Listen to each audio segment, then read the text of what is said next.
Salut à toutes et à tous, bienvenue sur ma chaîne Ciné Série Galaxy pour une nouvelle adaptation de jeux vidéo au cinéma. Une fois n'est pas coutume, cette vidéo est en voix off et il n'y aura pas d'extrait des jeux vidéo car je vous ai déjà présenté les jeux vidéo dans ma première vidéo sur le Mortal Kombat originel, celui de Paul W.S. Anderson sorti en 1995. Donc je ne vous représente pas tous les jeux vidéo, mais cette vidéo va se dérouler en deux étapes, les plus et les moins. C'est un petit peu comme je faisais pour les vidéos DC Comics. Tout simplement parce que ça se distingue très clairement les points très positifs et les points très négatifs. Et donc je vais commencer par les points positifs. C'est le nombre de personnages issus des jeux. On a un très grand nombre de personnages, de Ermac à Sindel, en passant par Motaro, Shiva, Baraka et tellement d'autres, y compris Shao Kahn, Noob Saibot, Nightwolf, Jade et beaucoup. Donc on a vraiment beaucoup de personnages issus des jeux et leur design est fidèle. Fidèle dans les bonnes choses comme dans les mauvaises choses. Fidèle parce que parfois il est bien réalisé, les costumes sont bien réalisés, et fidèle parfois malgré le ridicule. Je pense à des personnages comme Shiva ou Motaro dont on voit très clairement que c'est du cosplay en caoutchouc, en plastique. Mais c'est comme ça dans le jeu, rappelez-vous, à ce moment-là, il n'y a pas Mortal Kombat 11, on est en 1997, c'est Mortal Kombat Trilogy sur PlayStation 1, et Mortal Kombat Trilogy, on peut pas dire que les designs des personnages étaient extrêmement fouillés, extrêmement précis. Donc, en 1997, quand ce film sort, les designs, y compris des cyborgs comme Cyrax, Cyrax ou Smoke, sont très fidèles au jeu.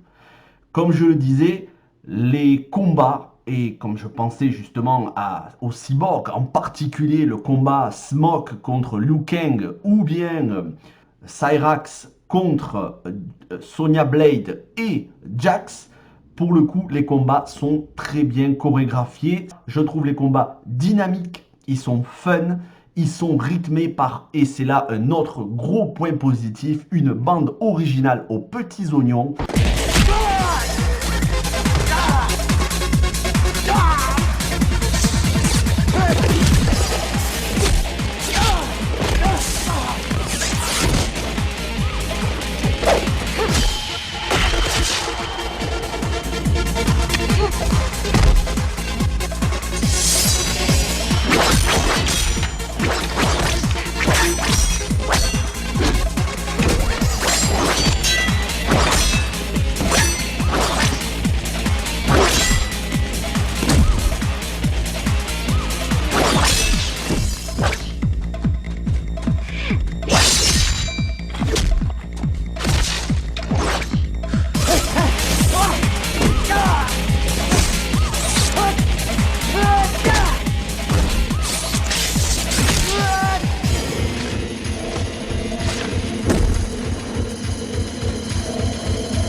Essayons autre chose.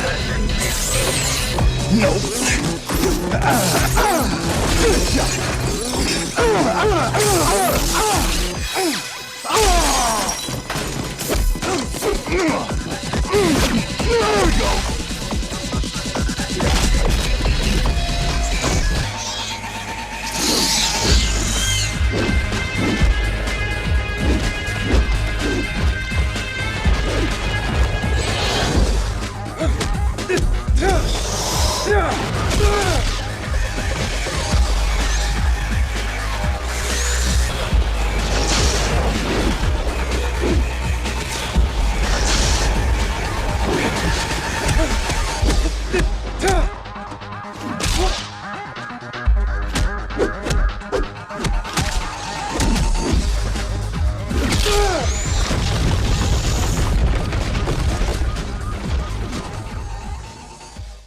Composé de morceaux comme Fire de Scooter, ou encore on trouve des groupes comme Megadeth ou Rammstein, et bien évidemment la composition de George S. Clinton.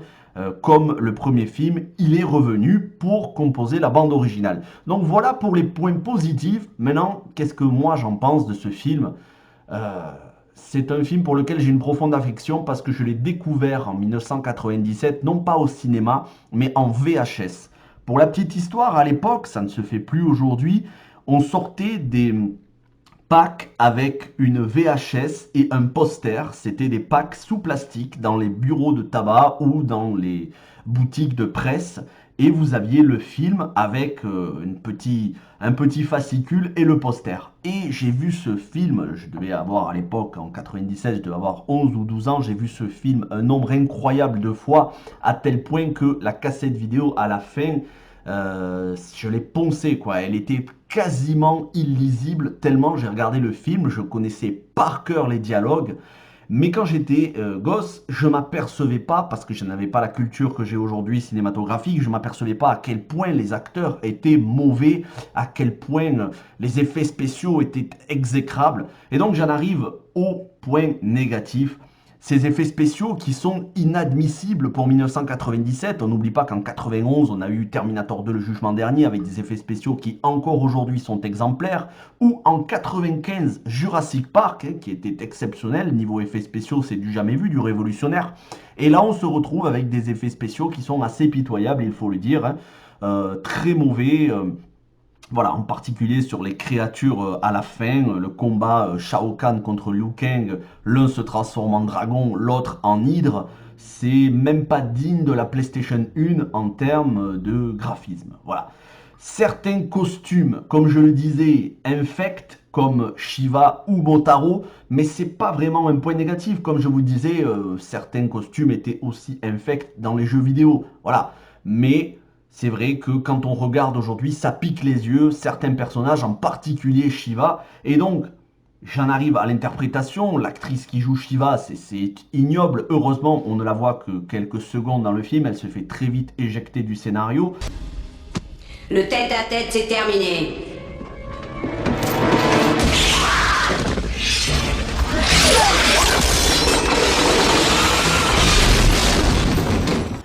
Et surtout Sandra Hess qui remplace Bridget Wilson dans le rôle de Sonya Blade.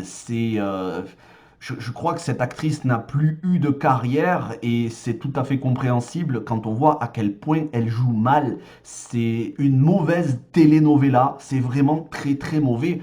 Et Lynn Red Williams aussi qui fait Jax, qui n'était pas présent. Jax, il était présent en tant que personnage secondaire dans... vraiment, c'était un caméo au tout début du premier Mortal Kombat de Paul W.S. Anderson, mais c'était même pas le même acteur. Là, le personnage, donc l'acteur Lynn Red Williams qui joue Jax, mais il en fait des caisses au niveau de l'humour et ça fonctionne jamais, jamais, jamais, jamais. Après, il y a d'autres acteurs qui sont pas terribles. Je pense à Irina Pantaeva qui joue le rôle de Jade. Elle est mauvaise aussi. Mais pour autant, James Remar, acteur qui était bien connu dans les années 90-2000, qui a joué dans pas mal de films militaires, policiers ou d'autres, je trouve qu'il prend bien la relève de Christophe Lambert, même s'il n'arrive pas au niveau de Christophe Lambert, il n'a quand même pas à démériter, il s'en sort plutôt bien. Robin Chou, comme d'habitude, est charismatique en Liu Kang. Talisa Soto, elle fait le boulot, elle aussi, elle est plutôt classe. Voilà, elle est à sa place, elle joue très bien le rôle de Kitana. Et surtout, on a un acteur que j'aime énormément, qu'on ne voit pas assez, c'est Brian Thompson. Brian Thompson, certains le connaissent pour son rôle dans Cobra, Marion Cobretti, Stallone, où justement Brian Thompson fait le méchant. Mais c'est surtout pour moi le chasseur de primes extraterrestres dans la série X-Files. Cet acteur a une gueule d'acteur, c'est pas un gros mot, c'est une expression, il a une gueule d'acteur. Et il a du charisme, même si ses dialogues sont assez ridicules et que parfois il a un comportement dans le film limite bipolaire au niveau de son personnage. Des fois on dirait qu'il aboie plus qu'il ne parle.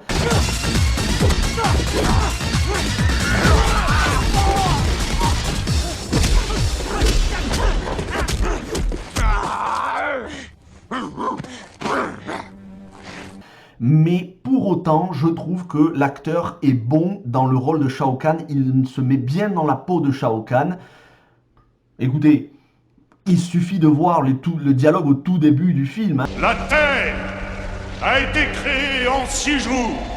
Il en sera donc de même pour sa destruction. Et au 7e jour, l'humanité reposera en paix. Voilà, c'est des dialogues qui ne veulent rien dire, mais comme il le prend tellement au premier degré, l'acteur, ben c'est amusant à voir, et moi personnellement, je n'en veux pas à Brian Thompson pour son interprétation.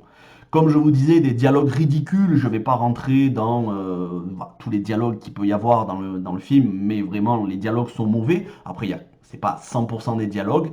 Et puis, dernier point, gros point négatif, c'est le changement d'acteur pour les mêmes rôles. Donc, comme je le disais, Sonya Blade et Jax, mais surtout Johnny Cage. Et là, Johnny Cage, qui était joué par Lyndon Ashby, qui était excellent. Lyndon Ashby, charismatique, avec de l'humour dans le premier Mortal Kombat. Attention, c'est pas une performance non plus digne d'un Oscar, hein, mais il était quand même très bon dans le rôle de Johnny Cage. On nous le remplace par un acteur random dont on ignore totalement le nom, hein, sauf si on regarde le générique, mais quelqu'un de totalement inconnu qui se fait tuer dès les premières minutes, dès les premières secondes du film. C'est un personnage très important dans les jeux, dans les films. Et là, voilà, il se fait tuer en l'espace de quelques secondes sans que les personnages n'en soient très affectés. Sauf Sandra Hess qui joue Sonya Blade, mais elle joue tellement mal qu'on a l'impression qu'elle n'en a strictement rien à faire. Bon, voilà, c'est des petites choses comme ça qui, mis bout à bout, font que ça n'en reste pas moins désagréable sur certains points, mais comme je vous disais, moi je vois ce film sous l'aspect nostalgique avec les yeux d'un enfant de 11-12 ans quand j'ai découvert ce film en 1997, la même année que Spawn. D'ailleurs, je vous ferai une critique de Spawn, autre nanar explosif, mais vraiment nanar de fou.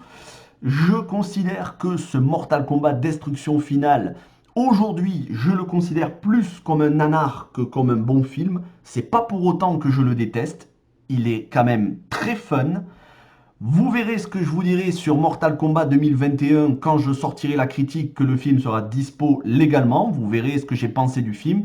Une chose est sûre, je continue de penser que ce Mortal Kombat Destruction Finale est fun et je prends toujours du plaisir à le voir. Bien qu'aujourd'hui, j'en vois les gros défauts, mais ça n'est quand même pas le pire film adapté d'un jeu vidéo, ni le pire film adapté d'un jeu vidéo de baston.